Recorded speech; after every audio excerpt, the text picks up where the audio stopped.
சிரிக்கவும் சிந்திக்கவும் ரசிகர்களுக்கு ஒரு கலைஞன் சொல்லித் தந்தார் என்றால் அது என்.எஸ். கிருஷ்ணன் அவர்கள்தான். உதவிக்கு பஞ்சமில்லை, யார் வந்து கேட்டாலும் இல்லை என்று சொல்லாத பெரிய மனதிற்கு சொந்தக்காரர்.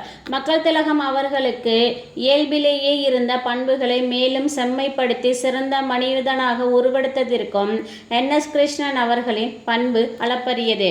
1948 விஸ்வாமித்ரா திரைப்படம் உருவானது. கே.ஆர். ராம்சிங், டி.ஆர். ராஜகுமாரி நடித்து ஜெகநாத் இயக்கியிருந்தார். இதே படம் 1921 விஸ்வாமித்ரா மேனகா என்ற மௌன படமாகவும் வெளியாகி இருக்கிறது. 1952 வங்க மொழியில் பாணி பெர்மா என்ற பெயரிலும் இயக்குனர் வி. சாந்தாராம் அவர்கள் தெலுங்கு மற்றும் தமிழில் பிரம்மரிஷி விஸ்வாமித்ரா என்ற பெயரிலும் உருவானது.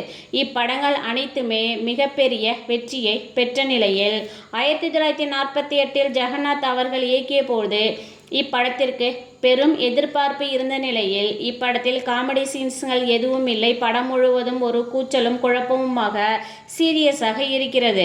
ரசிகர்கள் தியேட்டரில் இருப்பவர்களை பார்த்து என்னையா படம், இது ஒரே புகைச்சல் என்று கத்த, தியேட்டருக்கு அனுப்பப்பட்ட ரீல்ஸ்கள் கூட தியேட்டர் ஓனர்கள் வேண்டாம் என்று திருப்பி அனுப்பப்பட்ட நிலையில் படும் தோல்வி அடைந்தது. என்ன செய்வதென்று யோசித்த என்.எஸ். கிருஷ்ணன் அவர்கள் இப்படத்தை எப்படி ஓட வைப்பது என்று யோசித்து தனது மனைவி மதுரம் அவர்களுடன் இணைந்து சில காமெடி காட்சிகளை படமெடுத்து அதை மீண்டும் ரீல்ஸுடன் இணைத்து தியேட்டருக்கு அனுப்பிய நிலையில் படம் அபார வெற்றியை பெற்றதாம்.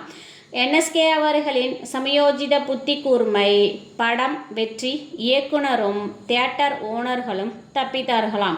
ஒரு திறமையான பக்குவ மனிதராகவே அவரை பார்த்தார்கள் பலரும். பட வாய்ப்புகள் கிடைத்தால் எல்லாவற்றையும் பணம் வருகிறது என்பதற்காக அள்ளி போட்டுக் கொள்வதில்லையாம். கதை கேட்டு தனக்கும் மக்களுக்கும் பயனளிக்கும் விதமாக இருந்தால்தான் ஒத்துக்கொள்வாராம். கதைக்கு தேவைப்பட்டு அணுகினால் நகைச்சுவை காட்சிகளை தானே எழுதி நடித்து கொடுக்கும் அளவு தனி பெரும் திறமை மிக்க மனிதராகவே உயர்ந்து நின்றார் என்.எஸ்.கே. அவர்கள். ஓடாத படத்தை கூட இவரின் காமெடிகள் கலந்து தியேட்டருக்கு அனுப்பினால் கூட்டம் களை கட்டுமா? தயாரிப்பாளர்கள் பலர் பெரும் மூச்சு நிம்மதி அடைந்ததும் உண்டாம். இதனால் பிலிம் ரிப்பேரர் என்ற பெரும் பேரும் என்.எஸ்.கே. அவர்களுக்கு திரை வட்டாரத்தில் உண்டாம். தியேட்டருக்கு சென்று படத்தை பார்த்துவிட்டு வரும் விமர்சனங்களுக்கு ஏற்ப காமெடியை தயாரிப்பதும் என்.எஸ்.கே. அவர்களின் வழக்கம். 1948 தேவதாஸ் என்ற படத்தில் கணவன் மனைவி இருவரும் நடித்தார்கள். இப்படம் ஓடிய தியேட்டருக்கே கணவன் மனைவி இருவரும் சென்று பார்த்துவிட்டு வருத்தமடைந்த என்.எஸ்.கே. அவர்கள், நான் நடித்த படம் சரியா போகல, தப்பு என்னோடது போலதான் இருக்கிறது, அதனால நாங்கள் நடித்ததற்காக நீங்கள் தந்த சம்பளம் என்று தயாரிப்பாளரை அழைத்து வாங்கிய சம்பளம் முழுவதையும் செட்டில் செய்து அனுப்பினாராம் என்.எஸ்.கே. அவர்கள். மனைவி மதுரம் அவர்களும் எந்த எதிர்ப்பும் தெரிவிக்கவில்லையாம். சினிமா துறையில் நான் நடித்து படம் சரியாக போகல என்று சம்பளத்தை முழுவதும் திருப்பி தந்த முதல் நடிகர் என்.எஸ்.கே. அவர்கள்தான். பிறகு தற்போது ரஜினி அவர்கள் நடித்த பாபா படம் சரியாக தியேட்டரில் ஓடல, தயாரிப்பாளருக்கு பெரும் நஷ்டம் புலம்பி தீர்த்த நிலையில் தயாரிப்பாளரை அழைத்து பணத்தை திருப்பி தந்தார் ரஜினி அவர்கள். இது அனைவருக்கும் தெரிந்த செய்திதான். இவர் அசோகா பிலிம்ஸ் என்ற ஒரு திரைப்பட நிறுவனத்தை நிறுவி இருந்தார் என்பதும் அனைவரும் அறிந்த செய்திதான். வரவு செலவு கணக்குகளை தவறாமல் இன்கம் டிபார்ட்மெண்ட்டுக்கு வரி கட்டுவதும் இவரின் நேர்மைக்கு எடுத்துக்காட்டு. வரவு செலவு கணக்குகளை சமர்ப்பிக்க அதனுடைய மேலாளர் வருமான வரித்துறை அலுவலகத்திற்கு சென்று கணக்குகளை சமர்ப்பித்தார். கணக்குகளை பார்வையிட்ட வருமான வரித்துறை அலுவலர் அனுமந்த்ராவ் அவர்கள், உங்கள் கணக்கில் பல இடங்களில் தர்மம் தர்மம் என்று எழுதியிருக்கிறீர்களே, நாங்கள் எப்படி இதை நம்புவது என்று கேட்க என்.எஸ்.கே.வின் மேலாளர் கூலாக, உங்களுக்கு சந்தேகம் என்றால் நேராக எங்கள் அலுவலகம் வந்து ஆய்வுகளை மேற்கொள்ளலாம் என்று சொல்லிவிட்டு வந்துவிட்டார்.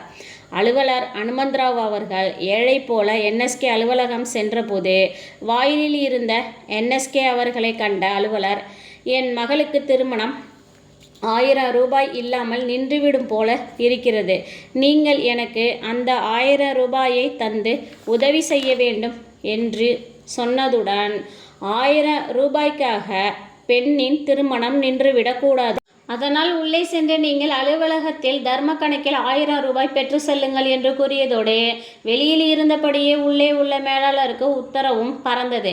நேரிடையாக வந்த அலுவலர், நான் அலுவலர் அனுமந்தராவ் என்று விவரங்களை கூறியதோடு இருவரும் சிறிது நேரம் பேசிக்கொண்டிருந்து கிளம்பிய போது அலுவலர் கூறியது, உங்களுக்கு கிருஷ்ணன் என்று பெயரிட்டது தவறு, கர்ணன் என்றே பெயரிட்டிருக்க வேண்டும் என்று புன்னகைத்தாராம்.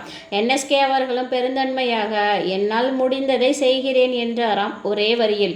அத்துடன் நான் இந்த ஊரில் இருக்கும் வரை நீங்கள் செய்யும் தர்ம செயல்களுக்காக வரி விலக்கு தருகிறேன் என்று சொல்லிவிட்டு கிளம்பினாராம் அலுவலர் அனுமந்தராவ் அவர்கள்.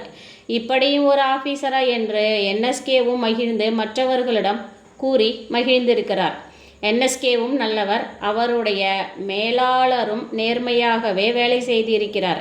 இவர்கள் இருவருக்கும் மேலாக ஆபீசர் அனுமந்தராவும் மென்மையான மனிதராகவே விளங்கியிருக்கிறார். தொடர்ந்து இணைந்திருங்கள் கண்மணி தகவல்கள் சேனலுடன். லைக் செய்யுங்கள், ஷேர் செய்யுங்கள், கமெண்ட் செய்யுங்கள், சப்ஸ்கிரைப் செய்யுங்கள். நன்றி.